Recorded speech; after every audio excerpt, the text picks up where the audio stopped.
Alright, so I'm going to do another installment of the philosophical movies, which, I just want to do another installment of it, talking about an interesting movie called Eternal Sunshine of the Spotless Mind.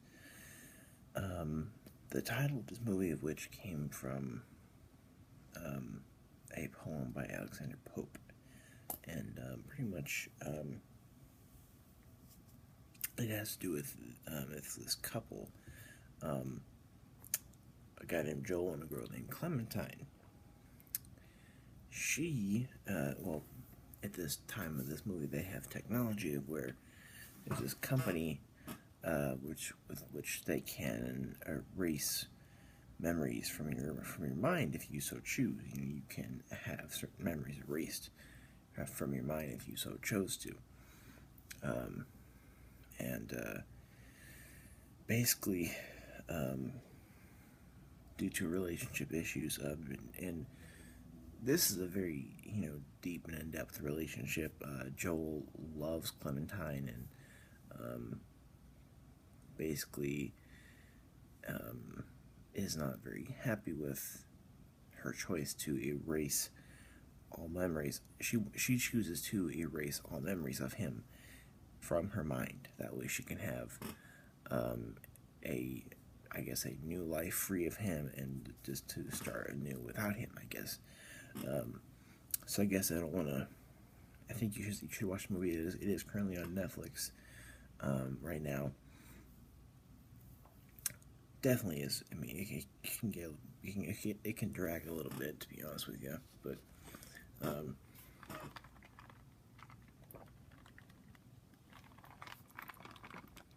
really though, if you like philosophically provocative movies, this is definitely a good one. So I want to get sort of beyond the plot. There's more plot points to this, beyond, what I want to, I guess, talk about here. I want to get down to two certain philosophical issues, and there are a couple of smaller ones, but I want to get down to two certain ones. Pretty much having to do with Locke, and the other one having to do with the idea of the memory erasing thing itself. Basically, Joel, in the pain of Clementine having chose this, he chooses to do the whole thing himself, erasing all memories in his mind of Clementine. And this is, Jim Carrey and Kate Winslet. And he basically, when they have him laying down and they are putting everything on him, getting ready to take out all the memories and erase them, he kind of has a going back. He kind of almost relives each of the memories, going from the latest backwards. Towards the end, he's unconscious in this whole thing. Towards the end, he's sort of realizing that he doesn't want to erase his memories of Clementine anymore. So it's kind of, a little bit interesting there. It's a little bit philosophically provocative, and kind of raises some questions, about life in general. And as to whether if we have these technologies, would you really want to do that? And are we going to sort of I'll get into that in a second, but first I want to talk about, the issue with this that goes back to, Locke. If I can find that book somewhere. Oh, here it is. Okay. Yeah. I have Locke and I have my branch here, but, Locke. This is the main one.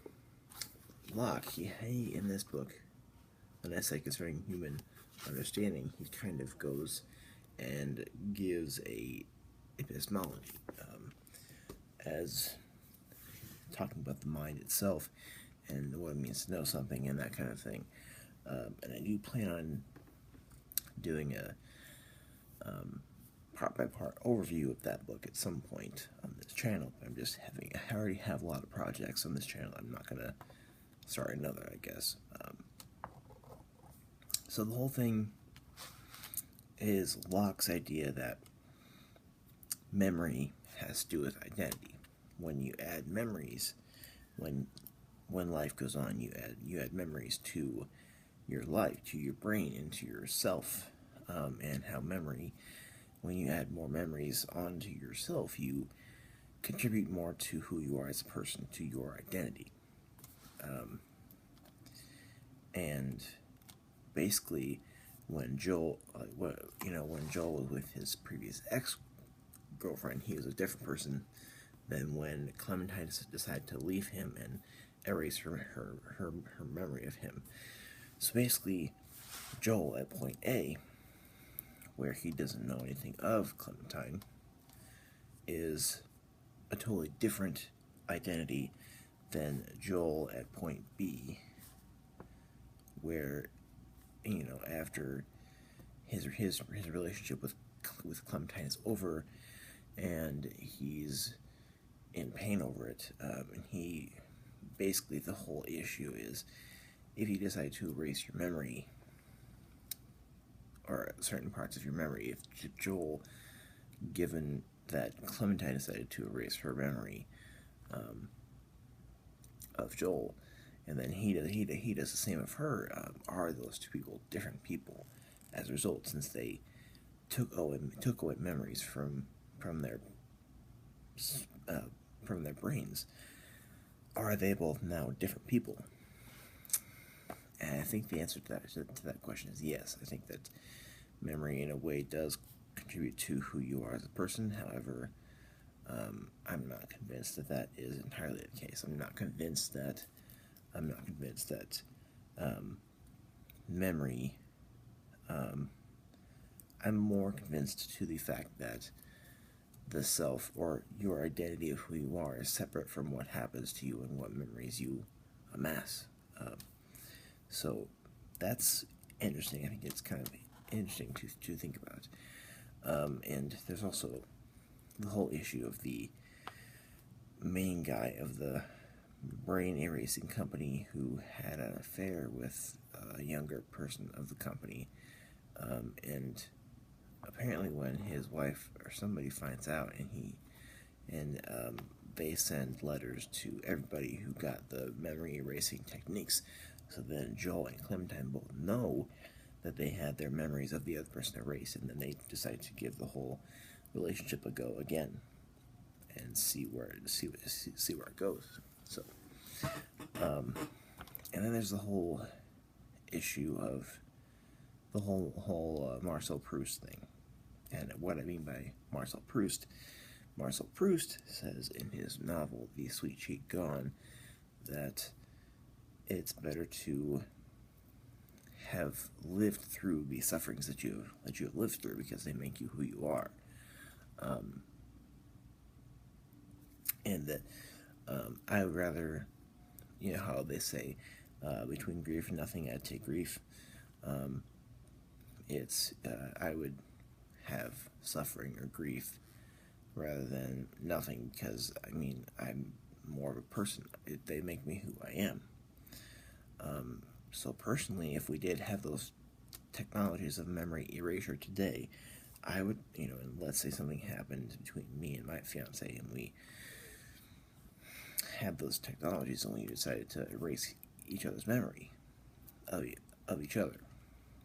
I would never do that. I don't think I would ever do that, because I would want to live through and work through those sufferings. Let's say she chose that she no longer wanted to be with me, and erased her memory of me.